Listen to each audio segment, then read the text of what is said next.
Wah, sampahnya banyak sekali, tetapi orang-orang tidak mau memilahnya dan dijadikan satu.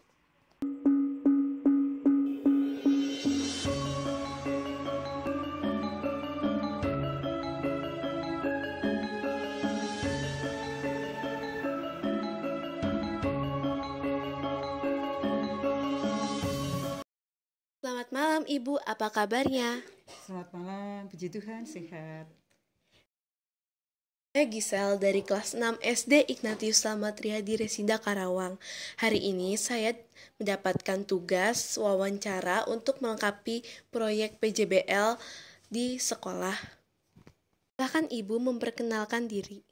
Oke, terima kasih. Nama saya Agnes Eni, umur saya 61 tahun. Alamat di Kelurahan Mujang-Muju, Kemandirian Umbul Harjo, Yogyakarta. Kota Yogyakarta. Apa jabatan Ibu di masyarakat? Terima kasih untuk pertanyaannya. Untuk jabatannya, saya di Kemandirian Umbul Harjo itu menjadi Ketua Forum Bank Sampah Kemandirian Umbul Harjo dan sebagai koordinator Faskel se-Kemandirian Umbul Harjo. Di Kelurahan Mujamuju juga sebagai Ketua Paguyuban Forum Bank Sampah di Kelurahan Mujamuju. Apa saja tugas yang Ibu lakukan di ketua organisasi tersebut? Sebagai Ketua Forum Bank Sampah di Kemandirian Umbul Harjo, tugas yang pertama adalah mengkoordinir seluruh kegiatan yang hubungannya dengan lingkungan hidup di Kemandirian Umbul Harjo. Kemudian memberikan edukasi kepada masyarakat lewat fasilitator kelurahan, kemudian dari fasilitator kelurahan tadi memberikan edukasi atau mensosialisasikan beberapa ilmu ataupun informasi yang dari pemerintah kota. Begitu. Yeah. Bagaimana cara kita mengubah sampah menjadi lebih bermanfaat? Bagaimana cara mengubah sampah menjadi bermanfaat gitu ya, Pak Gisel ya. Oke. Jadi kita harus paham dulu tentang berbagai macam jenis sampah.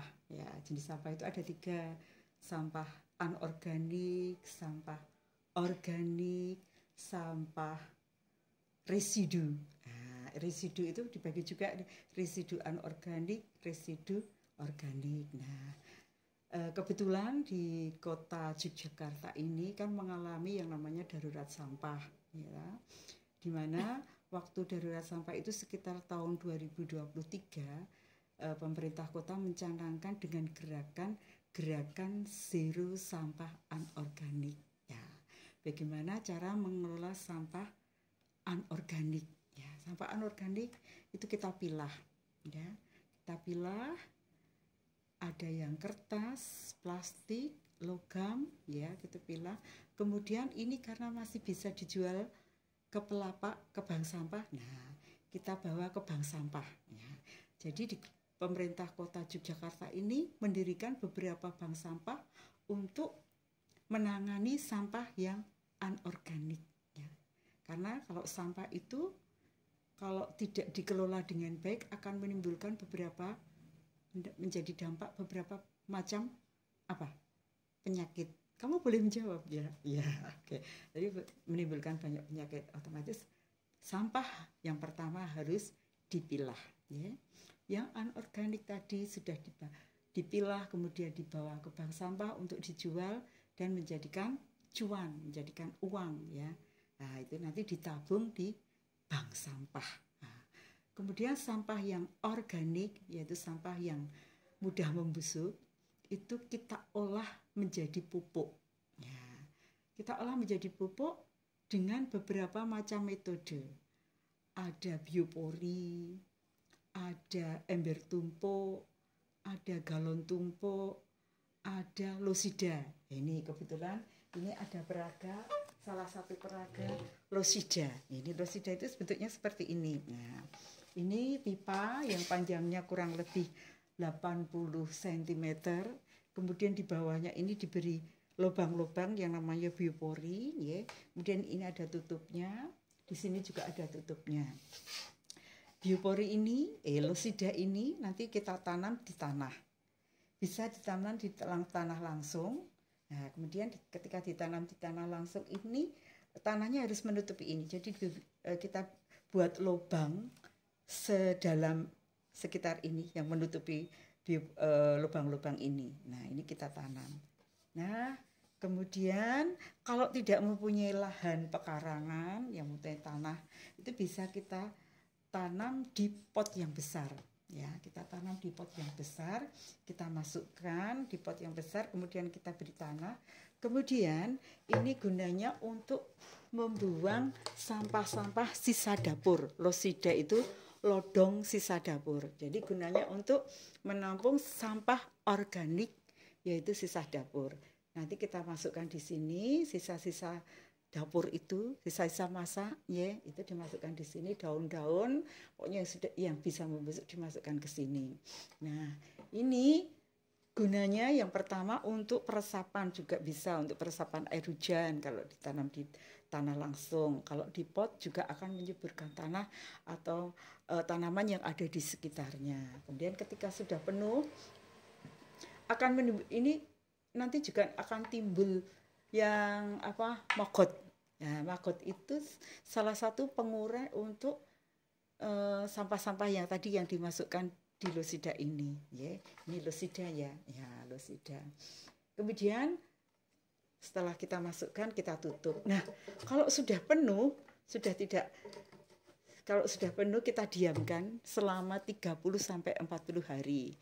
Kita diamkan, nanti kalau sudah 40 hari, ini bisa kita panen. Nah, hasil panen ini nanti bisa menjadi pupuk organik. Nah, itu salah satu untuk pengelolaan sampah organik. Kemudian sampah-sampah residu itu yang nantinya akan dibuang ke TPA, TPA atau depo-depo. Gitu. Ya. Sudah berapa lama Ibu menjadi penggerak sampah?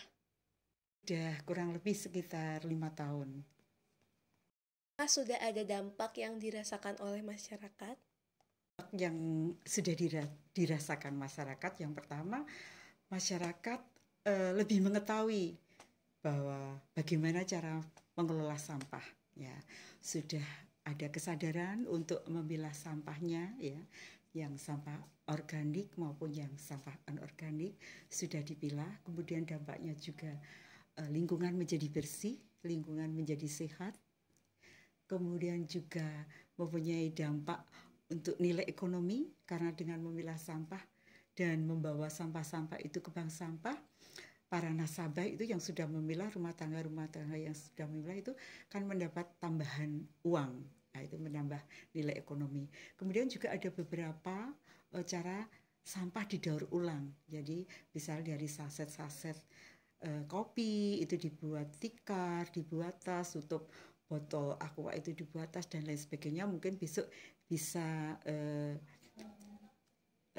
Gisel bisa mendokumentasikan itu, ya, hasil-hasil daur ulang sampah itu, yang kemudian yang anorganik.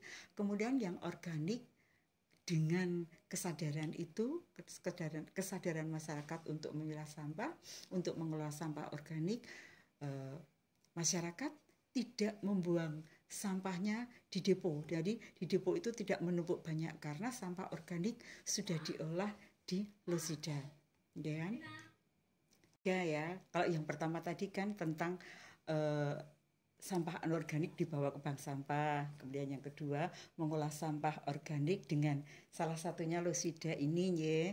Terus yang ketiga adalah masyarakat lebih peduli dengan lingkungan, sehingga bisa menjaga lingkungannya jadi bersih. Kemudian dengan kepedulian ini warga dampaknya sadar bahwa sampah itu tidak hanya menjadi tanggung jawab pemerintah kota, tidak hanya menjadi penanggung jawab DLH, tetapi sampah menjadi tanggung jawab kita. Sampahku tanggung jawabku.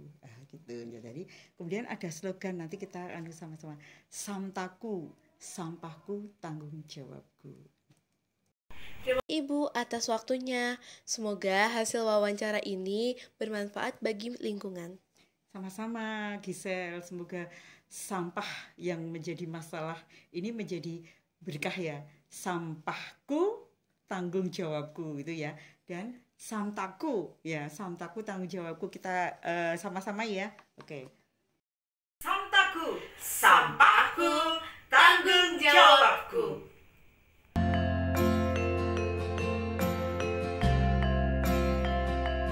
Kemudian yang residu organik itu misalnya bonggol jagung itu kan nggak mungkin dimasukkan ke rosida gitu ya.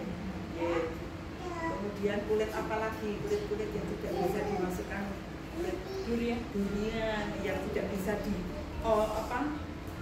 diolah di rosida itu yang akan dibuang menjadi namanya residu organik. Atau daun-daun terlalu banyak ya kalau dimasukkan di rosida itu bisa yang dibuang menjadi residu organik. Dan nantinya harapannya bahwa di tahun 2025 memang warga Kota Yogyakarta benar-benar sudah memilah dan mengolah sampahnya. Macam-macam pengelolaan sampah organik itu ada lodong sisa dapur, ada biopori itu yang untuk peresapan juga yang ditanam di tanah, kemudian ada ember tumpuk, ada galon tumpuk yang dipakai galon ini.